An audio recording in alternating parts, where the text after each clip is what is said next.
This video is about adding and subtracting rational expressions. Again, I'm first going to loop back to adding and subtracting fractions because it's a really similar process. So if I want to simplify 1/3 plus 1/4, I need to add those together. And basically I can't add them together right now because there's no common denominator. So my first step is I need to find a common denominator. And so I'm looking for a multiple of 3 and 4. To find a multiple of both 3 and 4, I can just multiply them together, and then I get 12, so I'm going to pick 12 as my common denominator. Now, how do I get 12 as a denominator in both 1/3 and 1/4?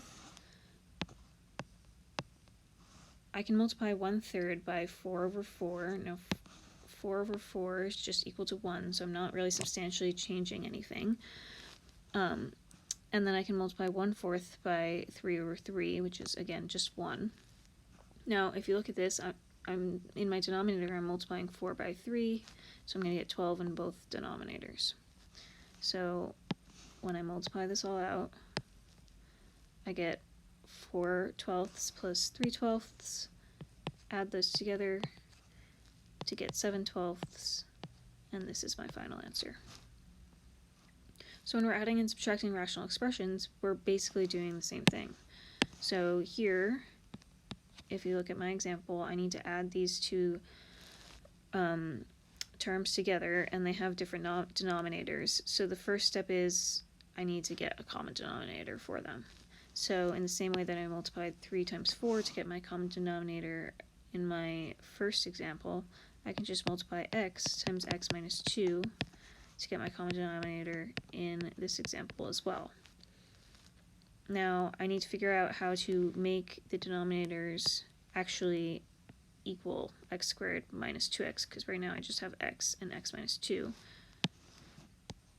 So in the case of my first term, because I already have x in my denominator and I'm missing x minus 2, I multiply by x minus 2 over x minus 2. This way, when I multiply these two guys together, I will get x squared minus 2x. And then the opposite is true for my second term. I'm going to multiply. I have x minus 2, and I need x, so I'm multiplying by x over x so that this denominator will equal x squared minus 2x. So then I multiply that out. I multiply out both the numerator and the denominators, and I then can just, now that these have common denominators, these are the same, I can add these together. So I'll get x squared plus 3x minus 4 over x squared minus 2x. Now, is this the most simplified form? Well, going back to one of our previous videos, we can see whether this is the most simplified form by just factoring out the numerator and the denominator and seeing if there are common factors. So I can factor the numerator into x plus 4 and x minus 1, factor the denominator into x times x minus 2, and I'm looking, but I don't see any common factors, so I can't cancel anything. Therefore, this is already the most simplified version, and either of these answers would be fine. This is the expanded form.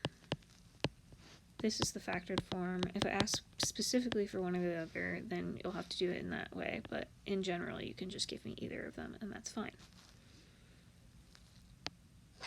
Okay, I'm going to do another example. I want you to pause the video and try and do this one on your own first, and then once you're done with that, unpause, and I'm basically just going to talk through the steps as I do it.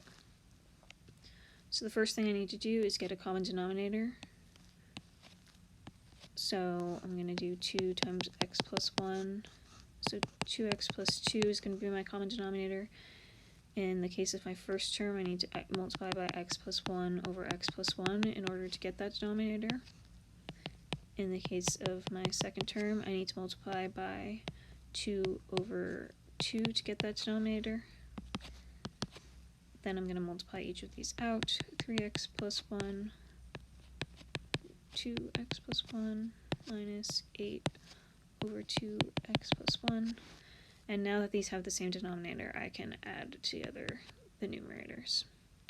So we have 3x plus 3 minus 8 over 2x plus 2. And then finally, my final answer will be 3x minus 5 over 2x plus 2.